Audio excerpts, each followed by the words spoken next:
thank you for joining us. I'm Alex Flood. The Lakehead District School Board is reporting 5 new COVID-19 cases across 4 of its public schools.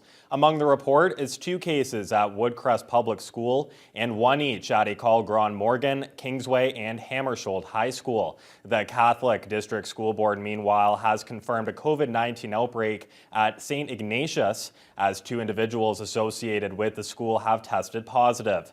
And another outbreak has been declared at Step by Step Child Care Center, as 2 cases have popped up there as well. Anyone considered a high-risk contact of any of these cases will be contacted by public health. Dozens of Thunder Bay residents took to the streets in support of Wetsuwets land today after protesters in BC were recently arrested for voicing their concerns about the construction of the Coastal GasLink pipeline. Mitchell Ringos has more.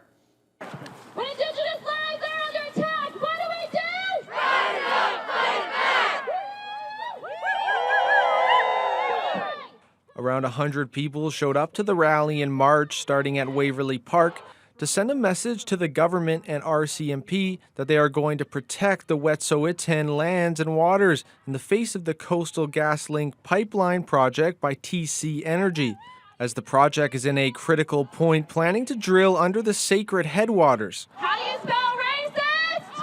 RCMP! Chants against the RCMP were yelled throughout the park and streets after the raid in BC that led to the arrest of the Wet'suwet'en elders, legal observers, journalists, and Haudenosaunee allies.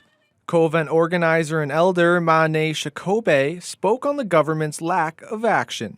They don't seem to care for us, but they always pretend, yeah, we do, we're behind you, but they never really are behind us. We always got to fight for our things, what we want to do for ourselves as Indigenous people. We're forever fighting for our little peace and comfort.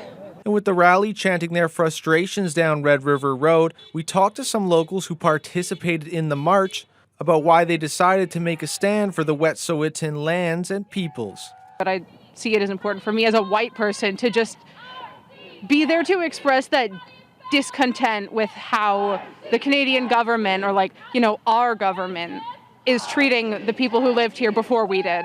To stand together for important issues like this is just really vital.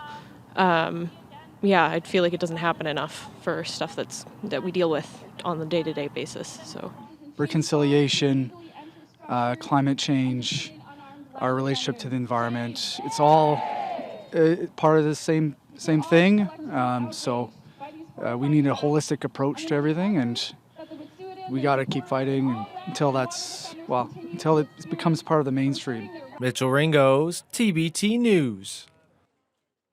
Emo Council held a special meeting this week to address the continuity of services for the municipality.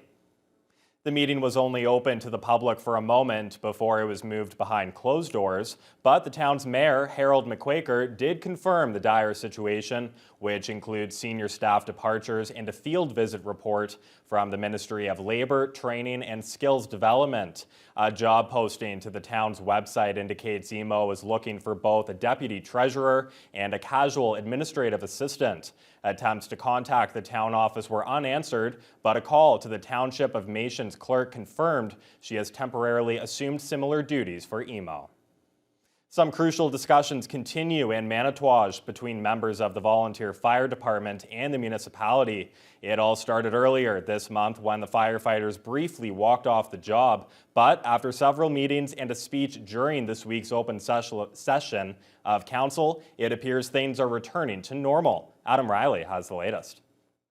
Earlier this month, volunteer firefighters walked off the job, refusing to respond to calls, blaming the issues on a lack of communication between the town's CAO, its council, and the fire department itself.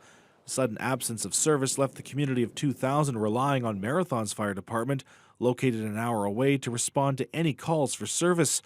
Firefighters returned to the job 24 hours later, following assurances of meetings with town staff and council. And we did have a very respectful meeting with them.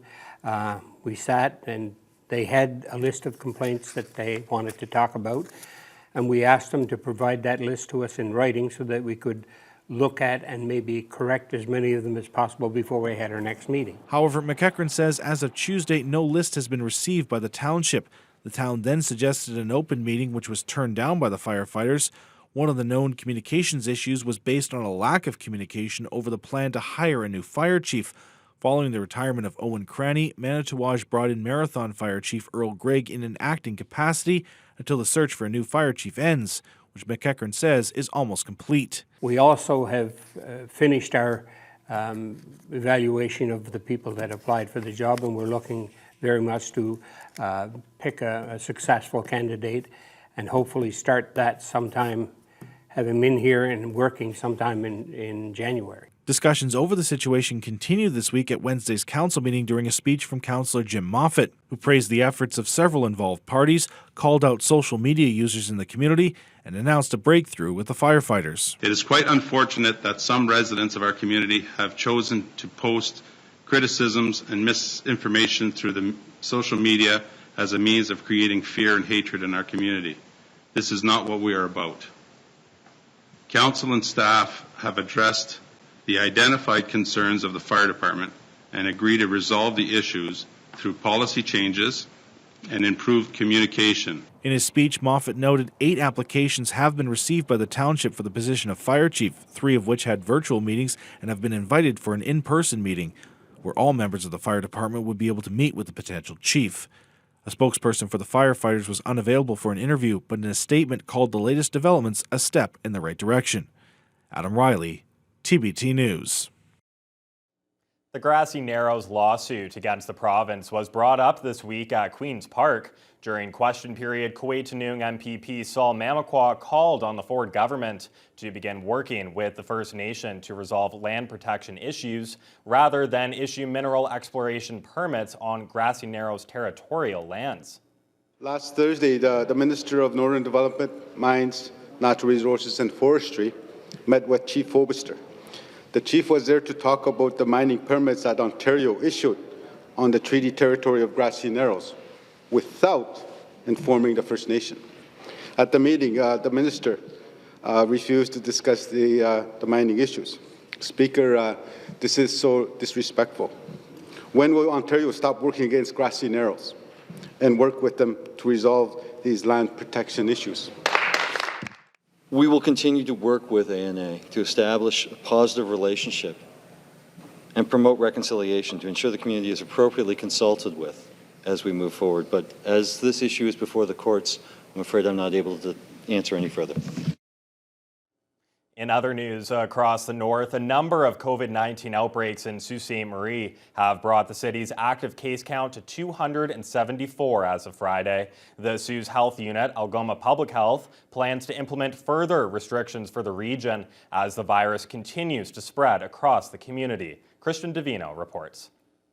As COVID-19 cases continue to surge throughout Algoma, Mayor Christian Provenzano says he's extremely concerned and is calling on people to return to their habits from when cases were much lower throughout the region. Specifically, what we need to do is each of us needs to get our individual contacts down, and if we get our individual contacts down, we'll bring our collective cases down. Provenzano says he's encouraged by the province officially opening vaccine bookings to children aged 5 to 11 and says if called for, he would support more local restrictions. We have to rely on our public health advisors to assess those things and make those suggestions. But I did make it clear to Dr. Liu that I would be supportive of her if she thought that additional restrictions were necessary. Algoma Public Health says some signs would suggest transmission rates are slowing down in Algoma, but the medical officer of health says more restrictions are still on the way. So later this week, we are definitely looking to implement additional measures. They may come in the form of additional limits on gathering sizes. Starting next week, vaccinated Canadians will be able to take short trips across the border and back without the need to get tested for re-entry into Canada. With parts of northern Michigan showing similar or higher rates of infection than Algoma, Dr. Liu is advising against travel. Unfortunately, vaccination rates are not as high over there compared to here. And in many places, the rules and the precautions that we're taking here may not be in place. Mayor Provenzano agrees and warns that anyone who will be taking the trip over must remain extra cautious. Christian Davino, CTV News, Sault Ste. Marie. Some good news for members of the Terrace Bay hockey and skating community, as there will be ice in the town arena for the 2021-22 season. Ice for the arena was put in jeopardy earlier this year when it was revealed the brine pump had seized, with replacement parts unavailable due to its age. The concrete pad, which the pump and 2 other brine pumps sit upon, was beginning to crumble as well. Fortunately, a solution was found with some assistance from mill employees who were able to repair it with parts from the mill. Mayor Jody Davis says he is proud of the community for rallying to save the season.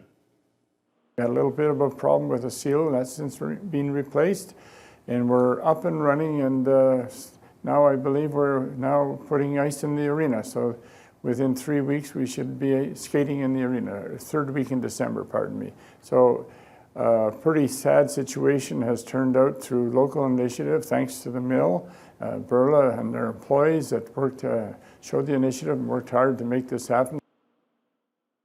Davis notes the repairs to the pump are a temporary measure, and the whole system, which is completely obsolete, needs to be replaced along with the concrete pad, which he says will be included in next year's budget. If you're looking to buy a Christmas tree for the festive season, you're in luck, as hundreds of trees are now up for sale at the Kiwanis tree lot. The annual shipment of trees are once again fenced and barricaded in the CLE grounds, ready to be taken home and decorated. The charity tree lot has been in Thunder Bay for over 40 years, with proceeds supporting programs and services for Thunder Bay children. The Kiwanis Club of Westford did try getting additional trees this year, but couldn't get more than their annual normal of 600. Kiwanis Club Board member Dino Bruni encourages the community to not wait to get a tree, as they are going to sell very fast, and their tree lot is always in high demand here in Thunder Bay. The city of Thunder Bay is just great for this. Continued support year after year. We don't have a lot of our signature projects that we can continue going on, and just this is one of them that we can still keep doing. It's all for the betterment of children. If not sold out, the tree lot will stay open no later than December 21st and will be open on weekdays from noon to 8 p.m. and weekends from 10 in the morning to 8 at night. Join now with Kurt Black. Kurt, fake trees or real trees has always been a debate amongst quite a few people, but I mean, great cause going on here, and I think they should expect a lot of people buying some real trees. Well, yeah, and one of them is going to be us, Alex, because not to expose you, but you've been more of the fake tree. I've been on real tree for our apartment. Yeah. I think we have to go down. It's a great cause. I think so too. And it will serve the community. Absolutely. Now, what there's no arguing over is it was a great day for Krista McCarville and Team Northern Ontario at the Olympic curling trials. We'll have the highlights right after the break.